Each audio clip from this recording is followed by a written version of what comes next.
Abra sua Bíblia aí em 1 Reis, capítulo 19. Nós vamos falar um pouquinho, inclusive, uma explicação um pouquinho mais técnica sobre a depressão, sobre a questão do que a gente está vivendo, né? A igreja também é instrutiva, a igreja também instrui para a vida secular. Mas tudo que está acontecendo está na Bíblia, tudo. E diz sobre a fuga, 1 Reis 19, vai até ao 16, a fuga de Elias para Horebe. Ora, Acabe contou a Jezabel tudo o que Elias tinha feito e como havia matado todos aqueles profetas à espada. Por isso Jezabel mandou um mensageiro a Elias para dizer-lhe que os deuses me castiguem com todo rigor, se amanhã nessa hora eu não fizer com que a sua vida o que você fez com a deles. Elias teve medo. Elias teve medo e fugiu para salvar a sua vida. Em Berseba de Judá, ele deixou o seu servo e entrou no deserto. Caminharam um dia. Chegou a um pé de giesta, sentou-se debaixo dele e orou, pedindo a morte. Já tive o bastante, Senhor, tira a minha vida. Não sou melhor do que os meus antepassados. Depois se deitou debaixo da árvore e dormiu. De repente, um anjo tocou nele e disse: levanta-te e coma. Elias olhou ao redor e ali, junto à sua cabeça, havia um pão assado sobre as brasas quentes e um jarro de água. Ele comeu, bebeu e deitou-se de novo. O anjo do Senhor voltou, tocou nele e disse: levanta-te e coma, pois a sua viagem será muito longa. Então ele se levantou, comeu e bebeu. Fortalecido com aquela comida, viajou 40 dias e 40 noites até chegar a Horebe, o monte de Deus. E ali entrou numa caverna e passou a noite.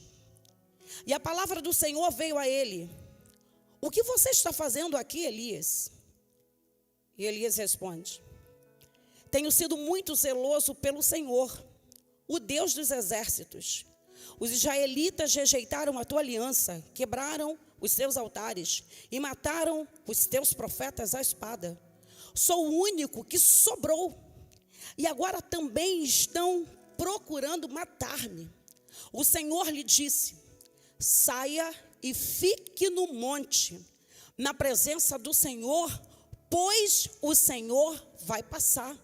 Então veio um vento fortíssimo que separou os montes, esmigalhou as rochas diante do Senhor. Mas o Senhor não estava no vento. Depois do vento, houve um terremoto, mas o Senhor não estava no terremoto.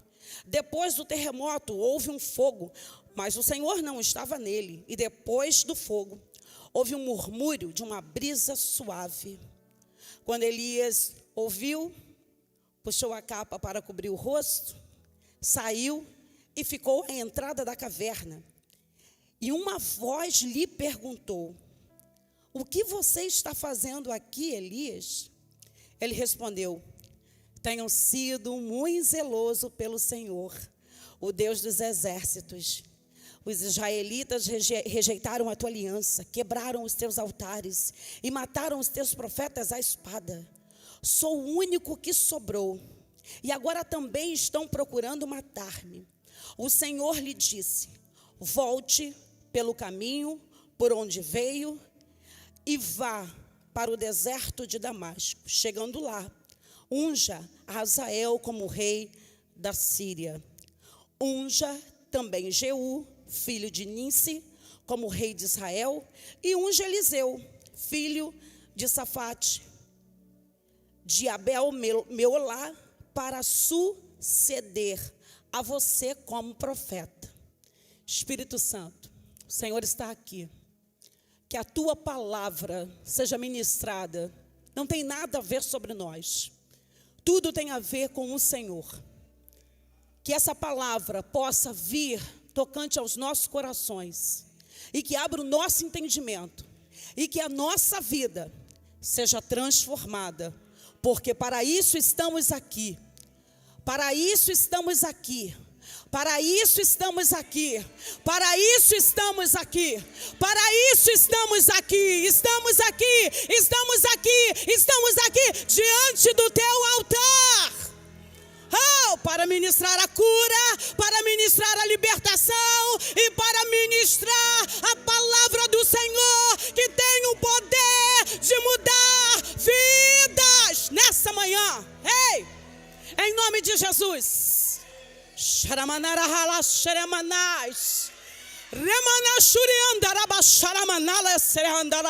Jesus está aqui nesse lugar.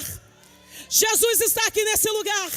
E onde Jesus está, o vento veemente vem sobre o lugar. E aonde existe dor, não vai existir mais. Aonde existe dores, ansiedade, depressão, Jesus vai curar.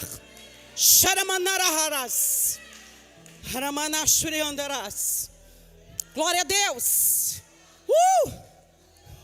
Fogo puro. Primeiro nós vamos falar tecnicamente, que é uma depressão. Muitas pessoas pensam no suicídio, pensam na morte, por um quesito chamado depressão. Depressão, quando não tem a ver com os nossos fatores hormonais, endógenos, exógenos, muitas vezes ela tem uma sequência vindo de sentimentos. Aquilo que nós reprimimos, aquilo que nós guardamos e não falamos. Mas o que é a depressão? Anota aí. É um transtorno afetivo que caracteriza por uma tristeza intensa, de longa duração. Estima-se aproximadamente em torno de 350 milhões de pessoas que sejam atingidas por diferentes tipos de depressão no mundo. Quando nós passamos por momentos difíceis em nossas vidas, é muito comum a gente sentir desânimo, tristeza e até um mau humor. A depressão é uma tristeza direta, constante. Parece que você perde o tino da vida. Parece que você perde a expectativa de vida. O indivíduo, ele vai passando por essa tristeza e muitas vezes, eu até estava vendo uma reportagem, até de uma pessoa, que ela estava orando pelo espírito da depressão. Depressão é uma doença, nós devemos clamar a Deus que o Senhor cure a doença. Mas a depressão também, assim como ir ao ginecologista, como ir a um clínico geral, nós também precisamos pedir ajuda no momento que estamos vivendo isso. O médico vai passar os exames para você, para verificar sua taxa hormonal, para verificar se não está desestabilizada. E se estiver tudo ok, você precisa procurar também uma ajuda terapêutica. Porque nós precisamos falar a respeito daquilo que a gente está sentindo. Então, o indivíduo passa semanas e semanas e semanas e semanas de sofrimento psíquico, sofrimento interno. Parece que ele não vai conseguir sair daquela situação. Ele tem uma visão pessimista. A visão dele começa a ficar péssima em relação a tudo. É a visão pessimista que se torna autodepreciativo, começa a se olhar como se não fosse ninguém, passa a ver tudo do ponto de vista negativo, parece até que ele está perdendo a fé. E muitas vezes nós antigamente dizíamos que a depressão era falta de fé, que a pessoa estava com o diabo no corpo. Não era, pastor? Mas era uma doença, é uma doença. E aí nós precisamos procurar ajuda. A primeira ajuda é o reino de Deus, é a oração, é dobrar o joelho, é clamar a Jesus, porque Jesus, Ele é o maior psicólogo que já existiu. Carol falou outro dia para mim, existe Freud, existe Lacan, existe Jesus, existe Alcinéia Pires. A técnica dando certo, vamos continuar na técnica. Vou escrever sobre ela. Então, o primeiro ponto que nós vemos, nós percebemos, numa pessoa, ela ficar pessimista. O segundo ponto é a perda do apetite. Estou sem fome, sem vontade. Um cansaço físico e emocional, um cansaço tão grande. Lucas, está aí. Um cansaço tão grande, uma exaustão emocional. É tipo uma burnout. Um esgotamento que você não consegue modificar aquele quadro. O terceiro ponto são as perturbações do sono. A pessoa ela quer dormir, muitas vezes ela não consegue dormir, e outras vezes ela dorme profundamente. Por quê? Quando a gente está falando de fatores emocionais, a pessoa quer fugir da realidade aonde ela está inserida. Ela não consegue lidar com a situação, e aí ela faz o quê? Ela foge. Ela dorme para não lidar com aquilo que está sofrendo. As perturbações do sono também tem aqueles pesadelos. O indivíduo passa a noite toda com pesadelo. E de manhã, que é a hora de trabalhar, que é a hora de lavourar, essa pessoa não tem vontade, porque está exausta, porque não dormiu.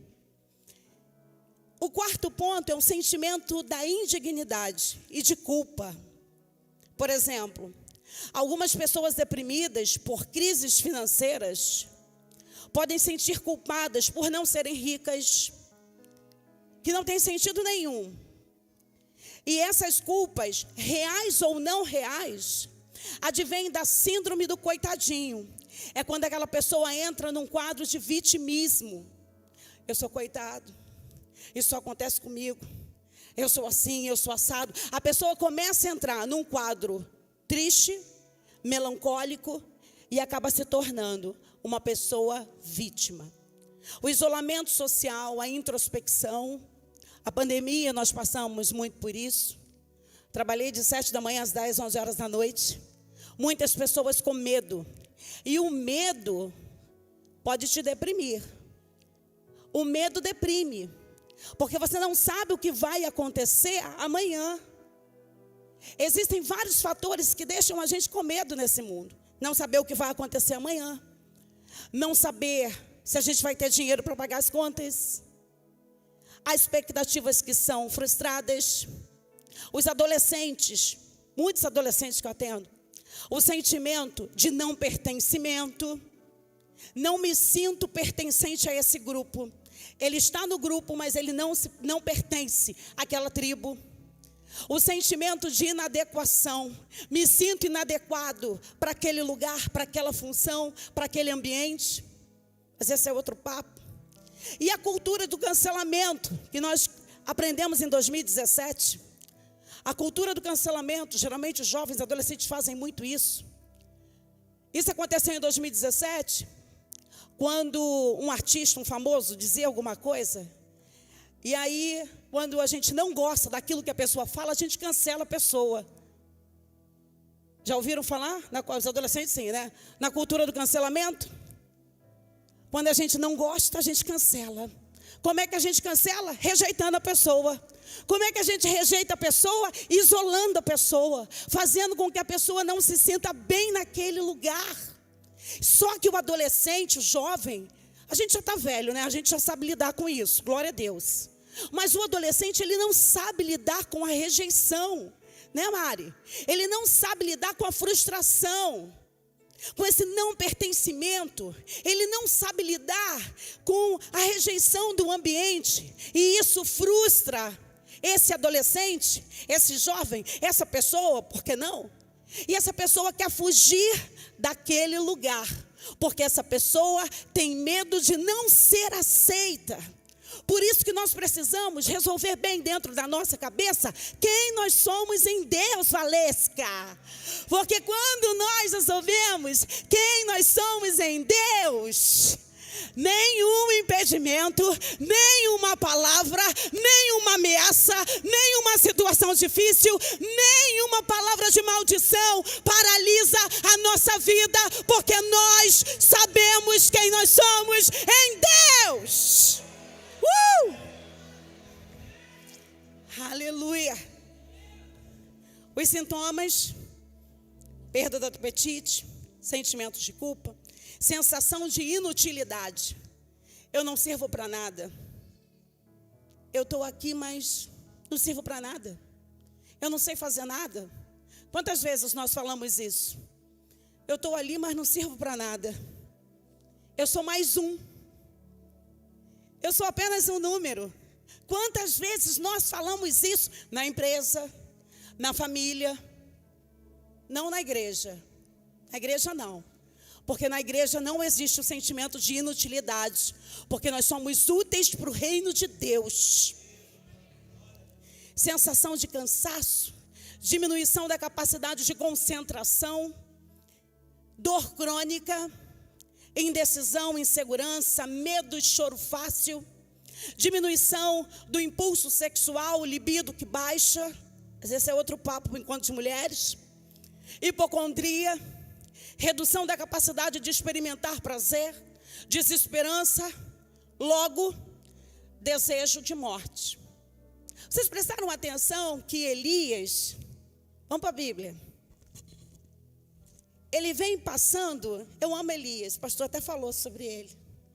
Ele vem numa experiência, eu amo Elias, que é um homem de fé.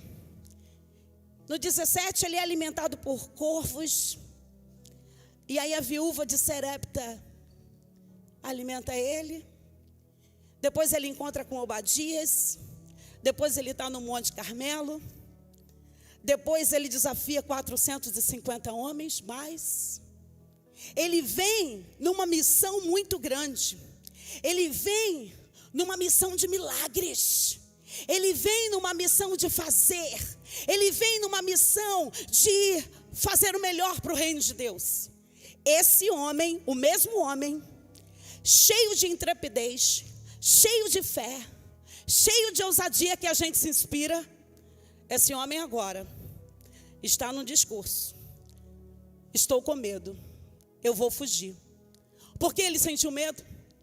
Porque ele ouviu, através de uma pessoa, que Jezabel, mulher de Acabe, iria matá-lo. E quando ele ouviu, Márcia, essa situação, ele sente medo.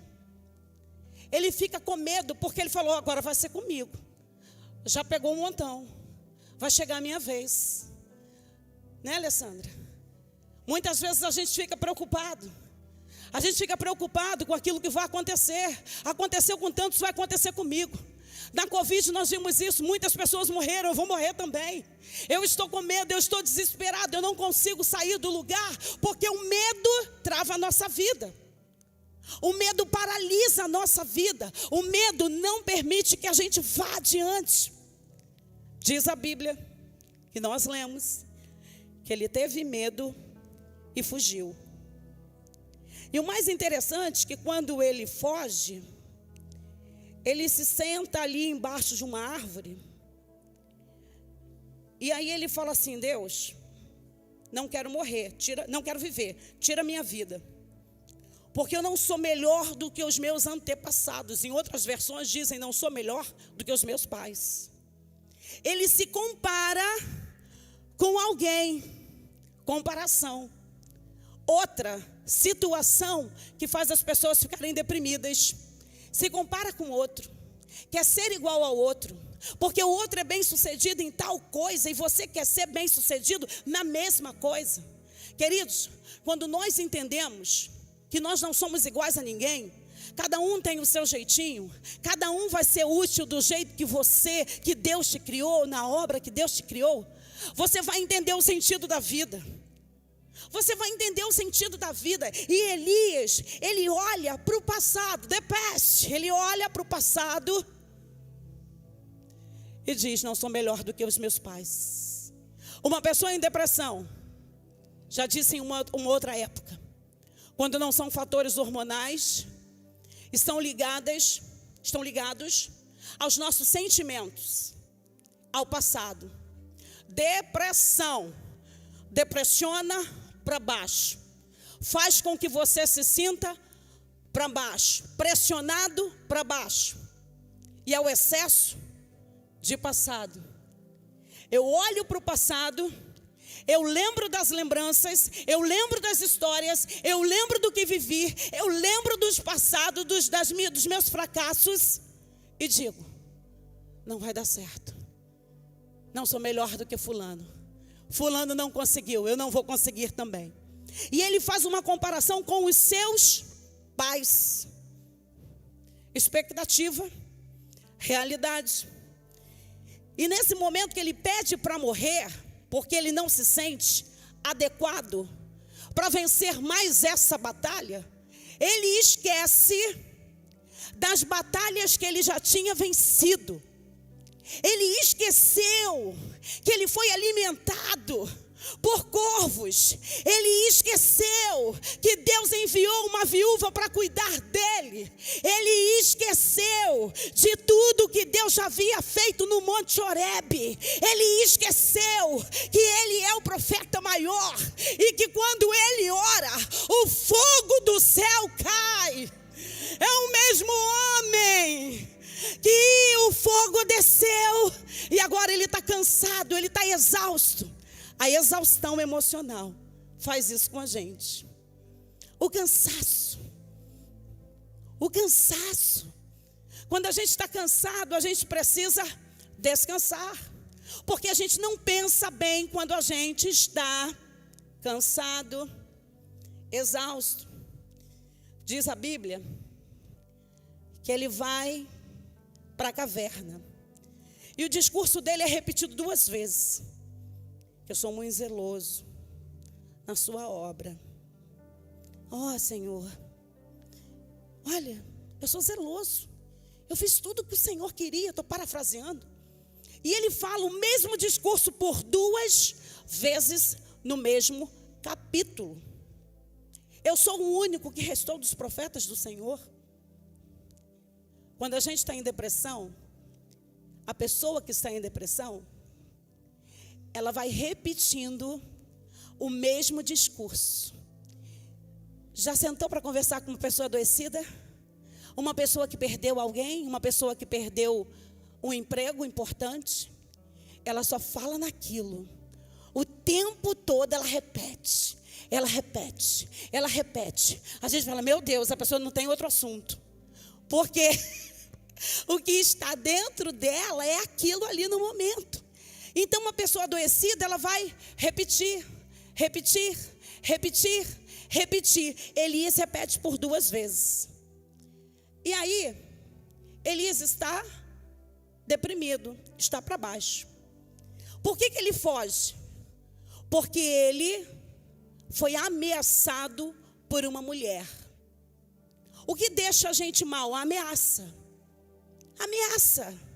Deixa a gente preocupado, a ameaça faz com que a gente fique preocupado o tempo todo. Você está numa empresa trabalhando e de repente diz: Batomuxi vai passar. Nem tem mais Batomuxi, há muito tempo, antigo.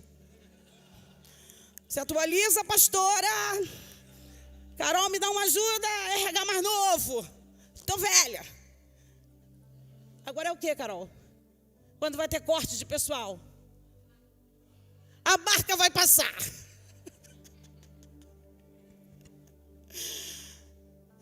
Reestruturação. Quando alguém ouve falar reestruturação, taquicardia. Reestruturação, meu Deus, pastora Elaine. E aí, coração começa a acelerar. E aí você começa a ficar sem ar. Não consigo dormir, sintomas que estão dizendo no teu corpo o que a tua mente está cheia. Enquanto emudecia a respeito da minha dor, meus ossos enfraqueceram. Davi, Salmos 42 é um exemplo the best para isso. Freud, sou freudiana, né? Gasto meu dinheiro com ele, tá tudo na Bíblia. Ai, Freud! Freud falou, tudo que tu não resolve na tua mente, aí no teu corpo em forma de enfermidade, né, Rayane? Estudante de psicologia. Tudo que você não resolve, vem no teu corpo em forma de enfermidade, somatização. Então, muitas vezes a gente começa a espiritualizar e dizer que é diabo. Eu digo o seguinte, o inimigo das nossas almas, o papel dele é colocar alguma coisa na nossa vida para nos destruir, para que a gente acredite que aquilo é real. Mas a minha Bíblia, a nossa Bíblia diz, conhecereis a verdade e a verdade vos libertará. Conhecereis a verdade e essa verdade vos libertará. É a minha Bíblia que diz. Ele foi ameaçado, ele se enche de medo, perde a sua confiança, que era inabalável no seu Deus, e começa a fugir daquela situação. Só que ele está cansado. A Ludmila cantava, né? Em tempos de guerra, nunca pare de lutar. Não, me ajuda que eu esqueci. Profetiza sem parar. Em tempos de guerra. Libera a palavra. Porque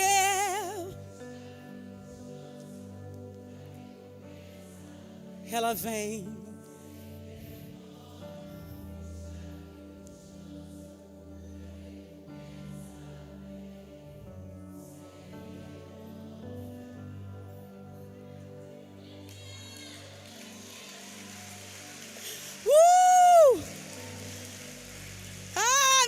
Vou andar um pouquinho, que eu tô calma hoje. Em tempos de guerra a gente não pode parar de lutar. Mas em tempos de guerra também existe um momento que a gente precisa descansar em Deus, descansar no nosso físico, para que a gente possa ser resgatado, ser restaurado, renovado, recebido da graça de Deus, para continuar a lutar, a lutar, a lutar, a lutar, a lutar. Você pode até descansar, mas você não vai parar. Você pode até sentar, mas você não vai parar, porque a vitória não está aqui, a vitória está no final. Aleluia. Porque tem missão. Deixa eu ver a hora. E estou dentro. E ele começa a se questionar, que belo profeta sou eu. Ele começa a ficar assim, cara, que profeta sou eu? Quem sou eu? É quando a gente tem a crise da identidade. É quando a gente começa a ter crise na nossa identidade, a gente não sabe mais quem nós somos. Os pensamentos negativos tomaram conta de Elias e ele acha que ele vai morrer. Ele acha que vai morrer. Ele acha que ele agora é o próximo. E aí ele está mal. E aí a gente percebe como Deus curou. Primeiro ele se esconde. Fuga da realidade. Ele vai para a caverna. Se esconde. E quando ele se esconde, ele fala assim, quero morrer. Mas nesse momento que ele se esconde, que ele está ali dentro da caverna, o Senhor aparece a Elias. Já reparou que todas as vezes que a gente faz silêncio, a gente ouve a voz do céu? Tem momentos que a gente precisa do silêncio, gente. Tem momentos que a gente precisa do silêncio, Glaucia. Tem momentos que só a gente com Deus. Tem horas que a gente quer uma multidão ao nosso redor e a multidão não vai te colocar no lugar. A multidão vai atrapalhar. Então tem momentos que nós olhamos negativamente, mas é Deus que está tratando conosco na intimidade. Na intimidade. O Senhor trata com a gente na intimidade. Não pense você que é a multidão que vai resolver o seu problema. Não pense você que são as pessoas que estão ao seu redor que resolverão o seu problema, a sua causa. Você precisa começar a acreditar. Você precisa começar a lembrar daquele que fez o fogo do céu descer, aquele que responde às nossas orações. A terapia usada. Qual foi a terapia? Lá no consultório. A pessoa chega. É bonitinha, séria, né, gente? Fico serinha. De vez em quando eu dou umas risadas. Eu falo, por que você está aqui?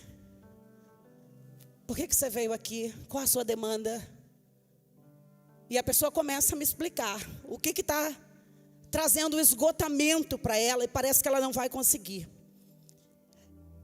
O anjo do Senhor fez terapia na Bíblia. Pastor Jonas, o anjo chegou e falou assim, que fazes aqui, Elias? Terapia. Gente, não tem como dizer que terapia é do diabo, terapia é de Deus. Estudante de psicologia, não tem como, Carol, Rayane, não tem como. Terapia de Deus, se você canalizar as forças, o conhecimento científico, e você estiver alinhado com os princípios, queridos, tem cura no lugar. Ninguém fica 100 anos fazendo terapia comigo, não. Não tem esse negócio de 200 anos na terapia. Que terapia o quê? Já resolveu, agora vai embora para que outra pessoa entre, para que outra pessoa, que você seja instrumento de cura do lugar onde você chegar. O anjo pergunta, que fazes aqui, Elias? Pergunta óbvia. Mas por que uma pergunta óbvia? Queria o quê? Resposta. Quando eu pergunto ao paciente, por que você veio até mim? Ele vai começar a falar.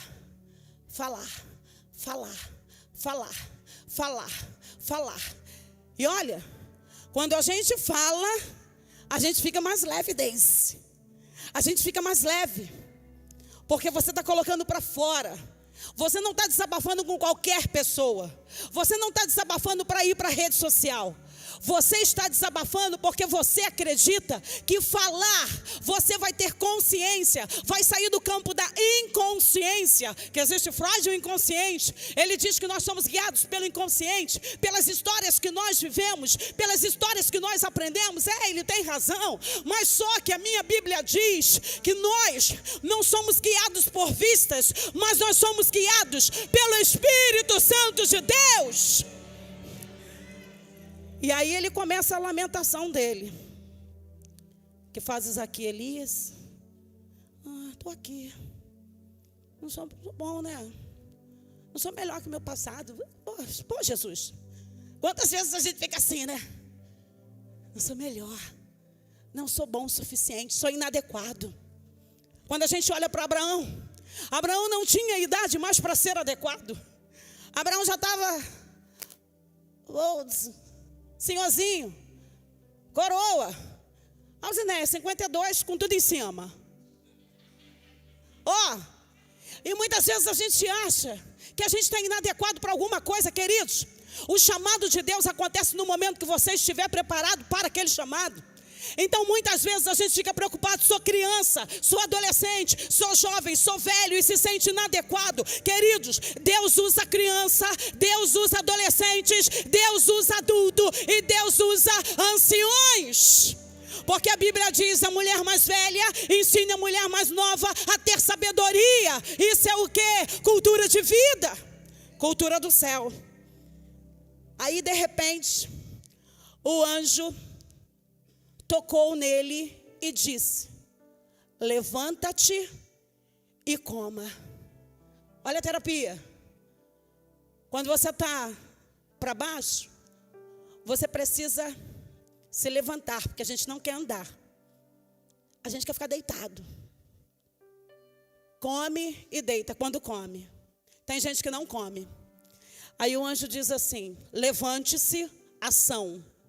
Levantar é ação, que não cabe a Deus, cabe a mim. O que é para eu fazer, eu tenho que fazer. O que é para Deus fazer, Deus vai fazer. Levanta-te e coma. Elias olhou ao redor, olhou, realidade, uau. Junto à sua cabeça, havia um pão assado sobre as asas quentes e um jarro de água. Depressão, não quero comer. Tristeza profunda, só quero morrer. Que fazes aqui? Levante, reaja, coma, ação, atitude. Aí ele abre o olho, ele passa os olhos ao seu redor e ele diz: e que é isso aqui? Tem um pãozinho quente aqui na brasa, tem uma botija de água aqui. Comer e beber. Pão, tem o sal. O que o sal faz com a pressão? Levanta, aumenta a pressão. E o que a água faz? Hidrata. Coma, levante. Primeiro levanta. Depois coma. Depois beba. E aí ele comeu e bebeu. E o anjo do Senhor voltou. Levanta-te e coma, pois a sua viagem será muito longa. Então, ele se levantou, comeu e bebeu. Fortalecido com aquela comida, viajou 40 dias e 40 noites até chegar a Horebe, o monte de Deus. Você come, você bebe, para você caminhar. Levanta da cama, tá pronto, come a comidinha, beba água, exercício físico, caminhe. Para você caminhar, você precisa estar alimentado. Para você caminhar, você precisa estar hidratado. Porque o plano que Deus, Vivi? O plano que Deus tem a cumprir na nossa vida requer preparo físico. Preparo físico. E aí a gente cuida do espírito quando recebemos Jesus, recebemos do corpo quando vamos para a academia, mas não cuidamos da alma, que é o centro das nossas emoções. Alma, centro das emoções. E aí ele repete aquele discurso: tenho sido muito zeloso pelo Senhor, Deus dos exércitos, porque os filhos de Israel deixaram a tua aliança. Está resmungando, né? Derrubaram os teus altares, mataram os teus profetas à espada, e só eu fiquei, e buscam minha vida para tirarem. Reclamou com Deus. O trauma. Ele foi ao trauma. Lembrou dos profetas que já haviam morrido. E aí ele reclama com Deus. Só que aí no finalzinho do capítulo, o Senhor, veio o vento, veio o terremoto, veio o fogo. Deus não estava. Mas depois veio uma brisa suave. A gente passa por tribulações, a gente passa por angústias, a gente passa por momentos difíceis, a gente passa por uma situação familiar, a gente passa pelo desemprego, a gente passa pela escassez. Gente, e ninguém disse que seria diferente. A Bíblia diz assim: no mundo vocês terão aflições, mas tem de bom ânimo. Uma pessoa que tem ânimo, ela levanta e vai. Então, ânimo. E aí ele vai para quê? Para a missão, que é ungir reis, ungir Eliseu. Tem uma missão. E a gente não vai parar no meio do caminho, enquanto a missão não estiver terminada. Então, se você tem um sentimento de inadequação, se você acha que você está inadequado no lugar onde você está, se você que está vivendo a política do cancelamento, porque te cancelam, porque ninguém deixa você entrar no grupinho, porque ninguém deixa você acessar aquele lugar, queridos, em nome de Jesus, se Jesus estivesse aqui hoje, ele também seria cancelado. Sabe por quê? Porque Jesus pregava a verdade, e essa verdade nós não queremos ouvir. Então nós temos que olhar para as situações que nós estamos vivendo e acreditar que eu sou aquilo que Deus diz a meu respeito. Eu preciso lembrar aquilo que Deus diz a meu respeito. Eu preciso dizer: eu sou filha escolhida, amada. Eu posso ser rejeitada pelos homens, mas eu sou aceita por Deus. Eu posso não fazer parte de algum grupo, mas o Senhor é aquele que me acolhe, é aquele que me levanta, é aquele que me sustenta. Quando nós temos fé, a gente começa a lembrar naquilo que Deus vai fazer. Vou descer sobre você o meu fogo, vou descer sobre você a minha graça, vou descer sobre a minha igreja o fogo de Pentecostes. Para quê? Para curar. Você pode até estar cansado, você pode até estar fadigada, você pode até estar exausta ou exausto. Talvez as coisas estejam dando errado para você. Talvez você esteja se sentindo um peixinho fora d'água. Talvez você já tenha passado por tantas igrejas e ainda não conseguiu se encontrar. Talvez você tenha passado por alguns relacionamentos que foram frustrados. Talvez você tenha passado por um divórcio e está sofrendo nesse momento. Talvez você não tenha encontrado o seu grupo ainda nos lugares onde você anda. Talvez o desemprego tenha batido na sua porta. Talvez uma doença tenha chegado até você. Talvez uma palavra de maldição de alguém que você ama tenha chegado à sua casa.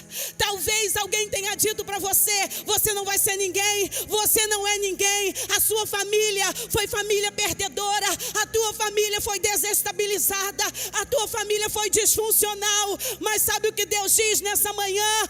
Sou eu que cuido de você, sou eu que te levanto, sou eu que te sustento, sou eu que te coloco de pé e digo: coma dessa palavra, beba dessa água que está jorrando nessa manhã, e creia que o Deus de Elias é aquele que cura. O Deus de Elias é aquele que cura o que a ciência não puder fazer. O que a ciência não pode, a oração pode.